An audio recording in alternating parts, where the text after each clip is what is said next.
The movie begins with an intimate glimpse into the life of a young boy, Keita Nonomiya, who is being interviewed at his school. Keita is asked simple questions about himself and his family, and through his answers, we learn about his gentle nature and his love for his parents. He shares that his favorite season is summer because it reminds him of flying kites with his father. But this is a lie which was taught to Keita by his teacher at cram school. In fact, Keita's father is a very busy man and spends very less time with him. This opening scene sets the tone for the film, highlighting the weak bond between Keita and his father, Ryota Nonomiya.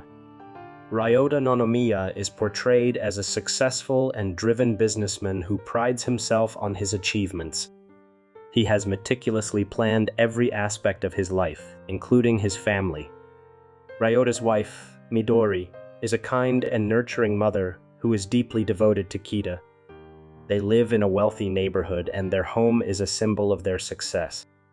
Despite the outward appearance of perfection, there are subtle hints of tension within the family. Ryota is a strict father who places a high value on discipline and success. He is somewhat disappointed that Keita lacks the competitive spirit he views as essential for thriving in life. This disappointment is evident in how Ryota interacts with Keita, often pushing him to excel and to meet his high expectations. The Nonomiya's seemingly perfect life takes a dramatic turn when they receive a phone call from Mabashi Hospital, the place where Keita was born. The hospital informs them of a grave mistake. Keita may not be their biological son. This revelation shakes the family to its core. The Nonomiyas are asked to visit the hospital, where they are informed that a mix-up occurred 6 years ago, and there is a possibility that another boy, Ryusei Seiki, is their biological son. However, this can only be confirmed by a detailed DNA test. Doctors took a DNA sample of Keita and matched it with Ryota and Midori. Unfortunately, it did not match, confirming that Keita was not the biological son of the Nonomiya family. This news is devastating for Ryota and Midori, who cannot believe the idea that the boy they have raised and loved for 6 years might not be theirs by blood. The hospital made an arrangement for Nonomiyas to meet the Saiki family, who are the biological parents of Keita. The Saikis live a modest life, running a small shop, and their home is the exact opposite of the Nonomiyas' luxurious lifestyle.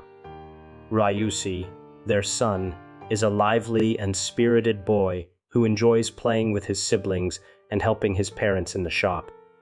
The meeting between the two families is tense and awkward, as both are grappling with the reality of the situation. The Saikis are warm and welcoming, but there is an underlying tension as they try to come to terms with the fact that Ryusei might not be their biological son. Ryota, who has always valued success and order, finds it difficult to accept that the boy he has raised is not his biological son. He begins to question everything he knows about fatherhood and his bond with Keita. Ryota's internal struggle is portrayed with great emotional depth as he wrestles with the idea that blood ties might be more important than the love and memories he has shared with Keita. Meanwhile, Midori is more focused on the emotional well-being of the children. She is heartbroken at the thought of losing Keita and is less concerned about biological connections. This difference in perspective creates a gap between Ryota and Midori as they navigate the complex emotions brought on by the situation. Both families face a heart-wrenching dilemma. Should they exchange the children to correct the hospital's mistake, or should they continue raising the children they have known and loved for 6 years?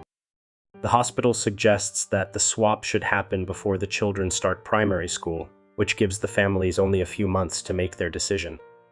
The Nonomiyas and Saikis are both torn, and the film captures the emotional turmoil they experience as they weigh the pros and cons of each option. The Nonomiyas, in particular, are concerned about how this will affect Keita, who is a sensitive child and might not understand why he is being separated from the only family he has ever known. Both families decide to meet again without the hospital getting involved. The tension is already high, and they can feel it building. They were clueless about what to do after knowing this truth. Ryota is torn. He has been raising Keita, but now he knows Ryusei is his biological son. At an office presentation, his colleague offers a wild idea: why not take both kids? After all, the Saikis already have 3 children. But as you can guess, things aren't that simple. Next, the two families meet at a shopping mall where Ryota comes face to face with Ryusei, his biological son, for the first time. Ryusei's manner is just like the Saikis, laid back, free-spirited. And this hits Ryota hard. He can see how nature has shaped him already. Yudai and Yukari, the Saiki parents, are hopeful to get money from the hospital as compensation for the mistake. But Ryota? He starts thinking maybe he could offer them money to get his biological son back without having to give Keita in exchange. Both families are confused and unaware of the outcomes of exchanging the babies. They decide to test out the swap by making Keita and Ryusei switch homes at the weekend, where Keita spends weekends with the Saikis and Ryusei stays with the Nonomiyas. It seems like a good plan, at least for now. These visits are emotionally challenging for both boys, who struggle to understand why they are being separated from their parents. Keita, who is used to a structured and disciplined life, finds it difficult to adjust to the Saiki's more relaxed and carefree lifestyle. On the other hand, Ryusei is curious about the Nonomiya's rich life, but feels out of place in their world. The film beautifully captures the children's confusion and fear as they navigate these new and unfamiliar environments. After the first weekend, Midori picks up Keita from the station and becomes heartbroken when she notices a small cut on his finger, a sign of the Saiki family's carelessness. On hearing this incident, Ryota also blames the Saiki family. The next day, Keita's grandmother visits him on his first day of school, offering Ryota valuable advice. She tells him that a child's behavior is shaped by the environment they're raised, not just by blood relations, so he should not leave Keita. Ryota acknowledges the wisdom in her words. After some days, the two families meet again. Yudai, after being tired from playing with the children, sits near Ryota and starts a conversation with him. He advises him to spend more time with his kids, warning him that time once lost cannot be regained. Ryota dismisses this, claiming his job is more important. Before leaving the mall, Ryota tries to offer money to Saiki's family in exchange for his biological son. On hearing this, Yudai loses his temper, but Midori steps in, apologizing on Ryota's behalf and defusing the tension. On the next day, both families meet at court, where a shocking truth is revealed. During the court trial, the nurse who swapped the babies reveals that she did it out of jealousy. She says that, at that time, she was married to a divorced man whose children disliked her, and she felt bitter seeing Midori in a luxurious hospital room with her newborn baby. She admits her guilt, but the families are stunned to learn that she will escape punishment due to the statute of limitations. The crime is only valid for 5 years, whereas this incident occurred 7 years ago. Midori is devastated to know this. Later on, Ryota receives a call to visit his sick father. On the table talk, his father advises him to take Ryusei back, emphasizing the importance of bloodlines. However, Ryota's stepmother offers a different view, reminding him that relationships aren't just about blood, they're built on love and care, like her marriage with Ryota's father. She says that any husband and wife in this world are not related by blood, even then they live happily. This means that blood relation is not as important as we think. Back home, Midori shows Ryota a drawing Keita made for him on the occasion of Father's Day. Ryota feels a sense of pride, but he's surprised when Keita tells him that he made an extra paper rose for Yudai. Ryota realizes Keita's thoughtful and kind nature is not like his own. Next, at a school piano competition, Keita doesn't perform well. Ryota, who is skilled at piano, feels his ego bruised.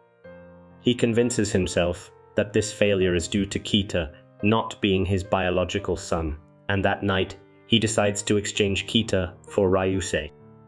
At dinner, Ryota tells Keita that he will have to stay at Yudai's house, framing it as part of a game. Tension builds up between Midori and Ryota. She does not want to lose Keita. Heartlessly, Midori packs Keita's belongings, but is unable to sleep all night and keeps staring at Keita. Ryota, too, is seen sitting in a chair the whole night. Both families meet one last time to exchange their children. Yudai and Ryota are seen sitting close to each other. Yudai says that it's not fun to fly kites these days. He asked Ryota about his interest in kites. Ryota says that his father never played with him. In response, Yudai says that it is not compulsory to follow his father's rule of life. Yudai requested Ryota to play with Ryusei, as Ryusei is an active child and loves playing. Some distance away, Midori and Yukari are seen walking together. Ryusei's mother Yukari tells Midori that Ryusei scares easily, so she should take care of that. In response, Midori says Keita always wanted siblings. She hopes that Keita will be happy getting siblings. They took a group photo as their last memory and returned home exchanging children without telling them the truth. Back at Ryota's home, Ryusei proves to be completely different from Keita. He is energetic, playful, and restless, the opposite of Keita's calm nature. Ryota struggles to adjust to this. Ryota, who initially thought that having Ryusei would be a natural transition, begins to realize that Ryusei's personality is very different from his own. Ryusei is more free-spirited and less concerned with the strict rules that Ryota has imposed on his family. This realization further complicates Ryota's feelings, as he begins to see that being a father is about more than just sharing the same blood. One day at the office, Ryota receives a letter from the nurse who swapped the babies. He finds the nurse's address in the letter, and he confronts her later, but her stepson intervenes. He left from there. While sitting in his car afterwards, Ryota reflects on his strained relationship with his stepmother. Seeing the affection of her stepson towards the nurse made him realize his mistake for not having a smooth relationship with his stepmom, and calls her for the first time in his life. She is overjoyed by this. One day, Ryusei sneaks out of the house while Midori is asleep. Panicked, she searches for him everywhere around but cannot find him. She called Ryota, and together they searched for him, only to discover that Ryusei had returned to the Seiki household. Yudai scolds Ryota, offering to take care of both children if Ryota can't handle it. Ryota becomes speechless and leaves, taking back Ryusei with him. Meanwhile, Keita was peeking them from behind. He became sad as his father Ryota ignored him. After this incident, Ryota was disturbed mentally. The next day, Ryota and Midori played with Ryusei to make him happy. At night, all three of them slept under the open sky. Ryusei saw a falling star, and Midori said he could ask wish from it. She asked him what would be his wish. He replied he wanted to go back to his father and mother. This reply surprised both Ryota and Midori. After Ryusei was asleep, Midori was sad. She said to Ryota that Keita would also have the same wish as Ryusei. Ryota also thinks that, as a father, he wished for his biological son, but as a son, Ryusei did not want him as the father. The next day morning, Ryota wanted to take a picture of Ryusei asleep inside the tent. After clicking the photo when he viewed it, he smiled. He kept rolling the gallery and discovered photos of Keita. He missed him. After viewing some more photos, he found several pictures of himself, which were supposedly clicked by Keita. He was unaware of these photos. There were numerous photos of him sleeping and lying on the couch, which made Ryota emotional. By seeing these photos, he thought that Keita loved him and wanted to spend time with him, but he could not give enough time to him. He thought that these photos were proof of Keita's unexpressed love for him. After much soul-searching, Ryota comes to the realization that his love for Keita cannot be easily replaced by a biological connection. He decides that he cannot go through with the swap and chooses to continue raising Keita as his son. This decision is not made lightly, and the film shows the pain and relief that come with it. Ryota takes Ryusei and heads to his home. Ryusei is relieved to reach his home. Keita sees Ryota and runs away. Ryota runs behind him. Keita is angry with Ryota. After some attempts, he finally succeeds in convincing Keita. The Nonomiyas come to terms with the fact that Keita is their son in every way that matters, and they choose to move forward as a family. The Saiki's response to the Nonomiya's decision is filled with mixed emotions. While they understand the Nonomiya's desire to keep Keita, they too face the pain of potentially losing their own biological son. But they developed a sense of hope as they come to terms with the situation and focus on providing the best life for Ryusei. The Saikis too come to understand that while Ryusei is not their biological son, the bond they have with him is strong and unbreakable. The families agree to maintain a connection, knowing that their lives have been forever intertwined by this experience. The resolution of the film is both heartwarming and bittersweet, as it highlights the complexities of family, love, and the choices we make for the people we care about. The movie ends on a reflective note, with Ryota spending more time with Keita, acknowledging the importance of being present in his son's life.